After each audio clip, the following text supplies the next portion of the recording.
కడప జిల్లా జమ్మలమడుగు సాయి శివాని ఫంక్షన్ హాల్లో సోమవారం వైకాపా అధినేత జగన్మోహన్ రెడ్డి ఆదేశాల మేరకు బాబు షూరిటీ మోసం గ్యారంటీ కార్యక్రమం నిర్వహించారు. వైకాపా ఎమ్మెల్సీ రామసుబ్బారెడ్డి ఆధ్వర్యంలో జరిగిన ఈ కార్యక్రమానికి ముఖ్య అతిథిగా మాజీ ఎమ్మెల్యే జిల్లా అధ్యక్షులు రవీంద్రనాథ్ రెడ్డి పాల్గొన్నారు. అనంతరం ఆయన మీడియాతో మాట్లాడుతూ ఆచరణకు సాధ్యం కాని హామీలు ఇచ్చి అధికారాన్ని చేపట్టిన కూటమి ప్రభుత్వం వాటిని విస్మరించిందన్నారు. చంద్రబాబు నాయుడు మాత్రం తాను ఇచ్చిన హామీలు పూర్తి చేశామని చెబుతూనే ఈ హామీలపై ప్రశ్నించిన వారికి నాలుక మందమని ఎదురుదాడికి దిగడం విడ్డూరంగా ఉందన్నారు.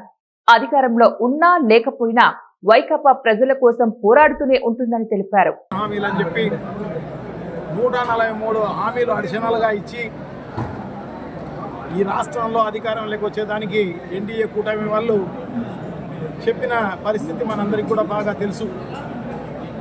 సో అవన్నీ కూడా గాలికి వదిలేసిన పరిస్థితి.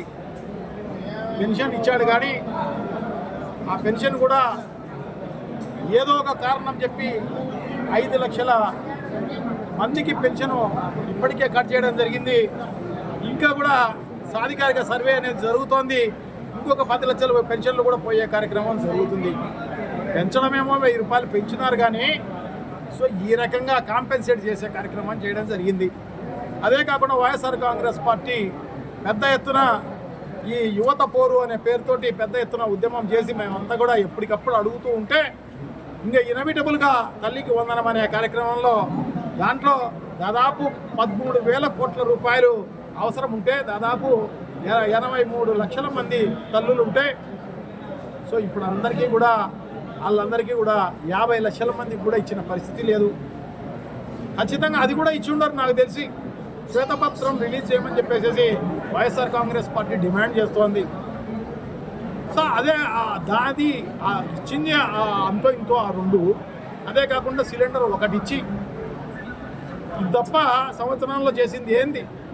సంపద సృష్టించి మేమందరం కూడా క్యాలిక్యులేట్ చేసినాం. బడ్జెట్ ప్రొవైడ్ చేస్తుంది, ఏమి ఇబ్బంది ఏం లేదు. మేము చెప్పినట్టుగా ఇస్తాం. ఒకవేళ ఈకపోతే చొక్కా పట్టుకొని నిలదీయండి అని చెప్పేసి వాళ్ళ నాయకులే అందరూ కూడా నారా లోకేష్ అయితేనేమి, చంద్రబాబు అయితేనేమి, పవన్ కళ్యాణ్ గారు అయితేనేమి వీళ్ళందరూ కూడా చెప్పిన పరిస్థితి మనం అందరం కూడా చూస్తున్నాం.